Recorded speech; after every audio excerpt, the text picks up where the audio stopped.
Ada yang bertanya kepada saya, namanya Borit. Jadi dia bertanya berdasarkan statement saya terhadap Ari Kriting dan Panji. Ya. Jadi Borit ini bertanya, Mas Teddy, izin bertanya, apakah dapat dibenarkan dalam pencalonan Wapres untuk negara Indonesia dengan cara mengubah aturan umur pencalonan? Kalau tidak dapat dibenarkan, kenapa orang-orang memilihnya ya? Kalau orang-orang memaklumi perubahan peraturan pencalonan. Apakah boleh orang lain yang tidak punya privilege mengubah aturan tersebut? Izin bertanya ya. Oke, Borit, Anda bertanya sama orang yang tepat. Ya, jadi ini buat yang lain juga, kalau mau bertanya soal hal-hal seperti ini ya bertanyalah sama para politisi atau orang-orang yang mengerti hukum kepemiluan. Jangan bertanya atau mendapatkan informasi dari Ari Kriting atau Panji, sudah dapat dipastikan keliru gitu. Nah, jadi begini, apakah boleh mengubah aturan umur pencalonan? Sangat-sangat boleh, ya, karena umur pencalonan wakil presiden maupun presiden itu diatur di undang-undang. Nah, yang bisa mengubahnya itu ada dua, yaitu antara lain DPR dan pemerintah atau oleh MK, putusan MK. Nah, Mas Gibran itu bisa maju menjadi calon wakil presiden berdasarkan putusan MK. Jadi sah beliau bisa maju. Nah, pertanyaan Anda, apakah boleh orang lain yang tidak punya privilege mengubah aturan tersebut? Ya sangat-sangat boleh ya. Asal Anda tahu bahwa Mas Gibran itu bisa maju menjadi wakil presiden berdasarkan putusan MK, itu yang menggugat adalah seorang mahasiswa ya yang tidak memiliki privilege ya. Beliau seorang mahasiswa yang tidak dikenal, bukan artis, bukan public figure, dan akhirnya gugatannya dikabulkan oleh MK sehingga Mas Gibran dan siapapun saat itu yang ingin maju menjadi calon wakil presiden dengan umur seperti Mas Gibran itu bisa. Jadi clear ya bahwa pertanyaan Anda itu jawabannya adalah sangat boleh. Ya, para pengecut di zaman itu ya pasti berpikirannya begitu, bahwa kalau mereka mengkritik pemerintah berarti sama saja bunuh diri pada saat itu ya. Tapi pada saat itu orang-orang yang berani bicara ya itu nggak pengaruh gitu kan.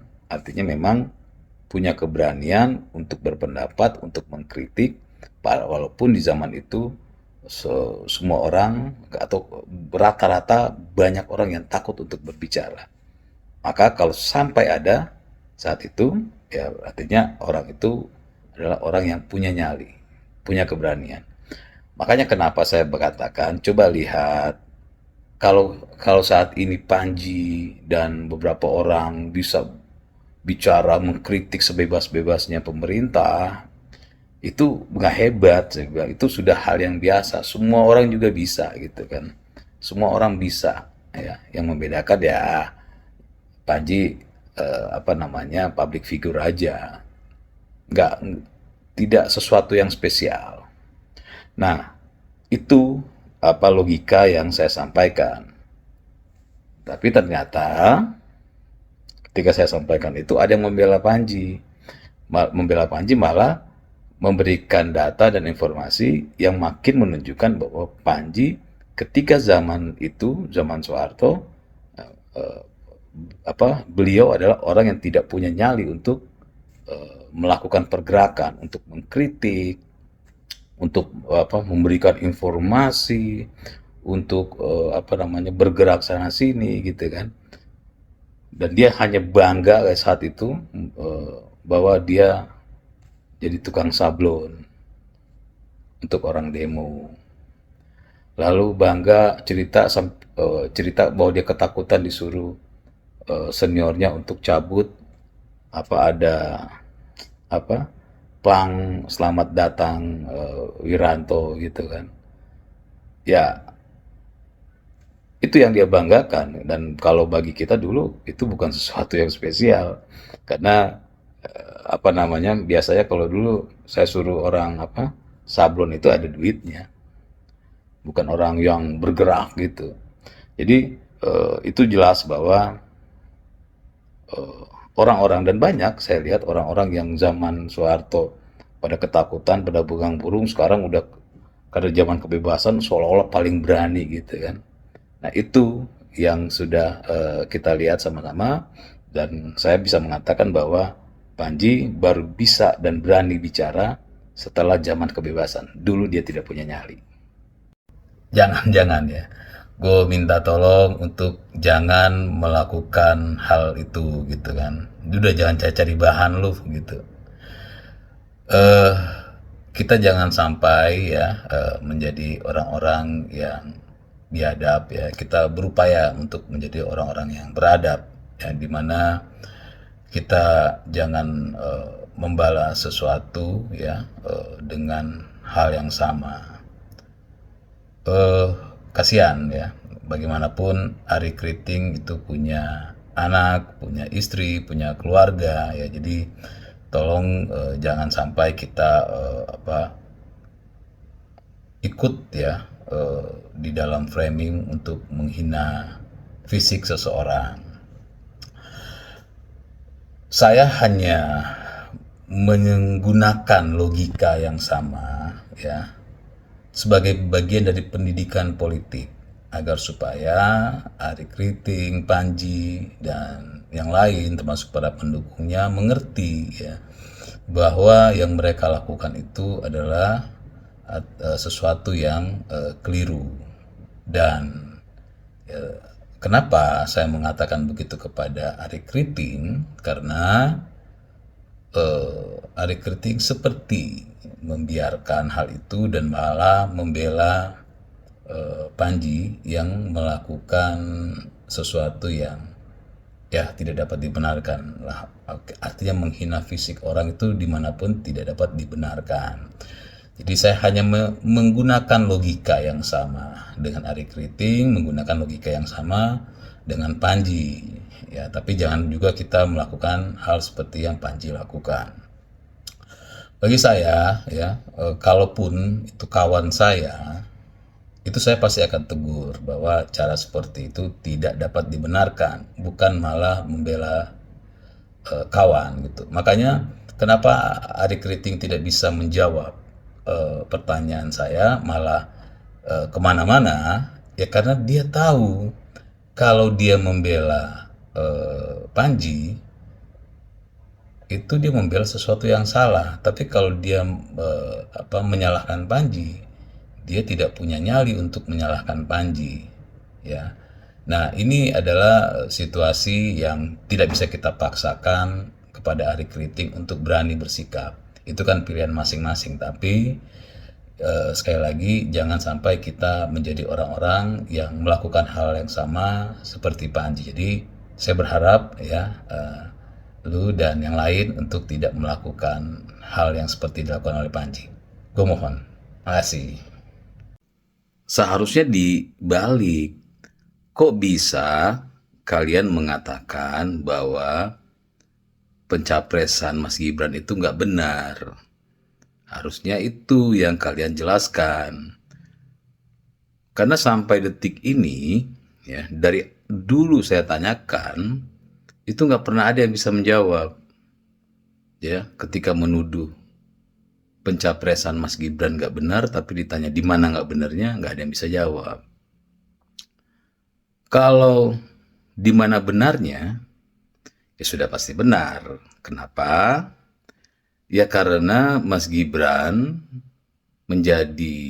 maju menjadi calon wakil presiden itu sah secara hukum, di mana Mas Gibran memanfaatkan putusan MK, di mana beliau akhirnya bisa secara hukum sah untuk maju menjadi calon wakil presiden.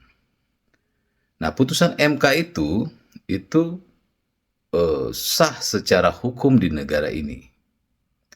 Lalu Mas Gibran, ya, tentu dengan Pak Prabowo dan Mas Gibran mengikuti proses pemilu atau pilpres sesuai dengan aturan main berdasarkan undang-undang pemilu dan berdasarkan peraturan KPU.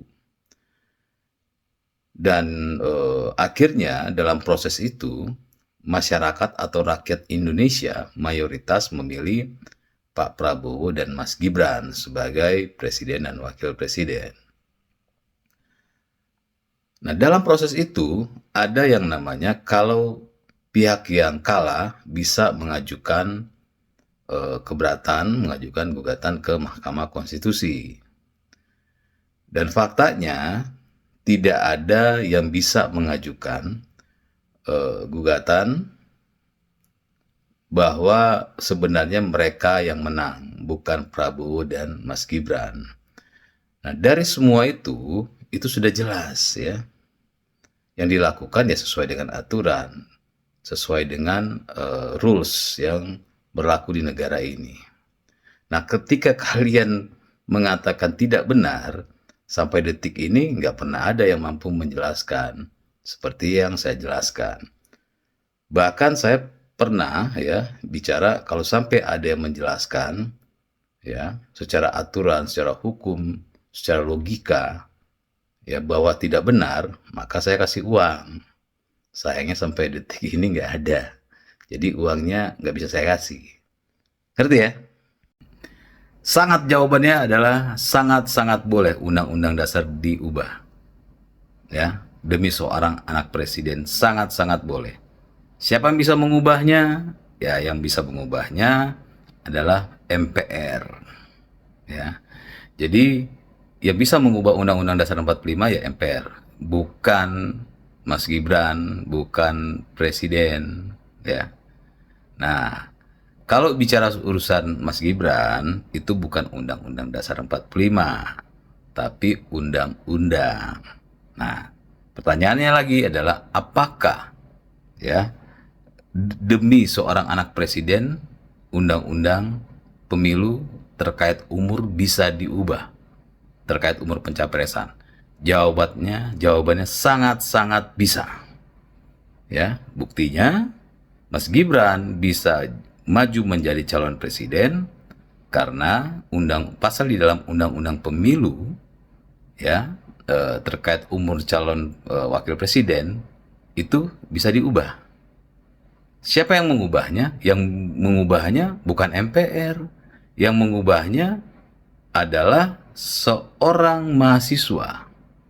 Ya, mahasiswa yang bukan anak presiden, bukan tokoh politik, bukan politisi, bukan artis. Ya, seorang mahasiswa biasa mengajukan judicial review ke MK terkait umur pencalonan dan dikabulkan sehingga Mas Gibran boleh ya maju menjadi calon wakil presiden. Bukan hanya Mas Gibran, orang-orang seumuran Mas Gibran saat itu bisa juga menjadi calon wakil presiden. Nah, selanjutnya apakah Mas Gibran boleh ya mengubah undang-undang pemilu agar supaya dia bisa ikut dalam pencalonan wakil presiden? Jawabannya sangat-sangat boleh.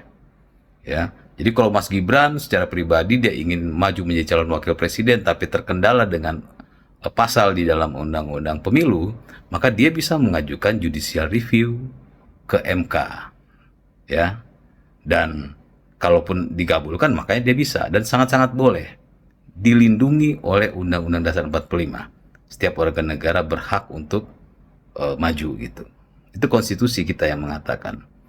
Artinya, apakah boleh undang-undang pemilu diubah oleh Mas Gibran? Jawabannya sangat-sangat boleh.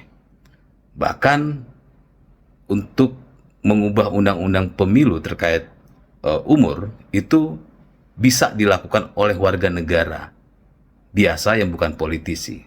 Dan faktanya Mas Gibran maju menjadi calon wakil presiden itu karena gugatan atau judicial review seorang mahasiswa yang bukan politisi, bukan anak presiden.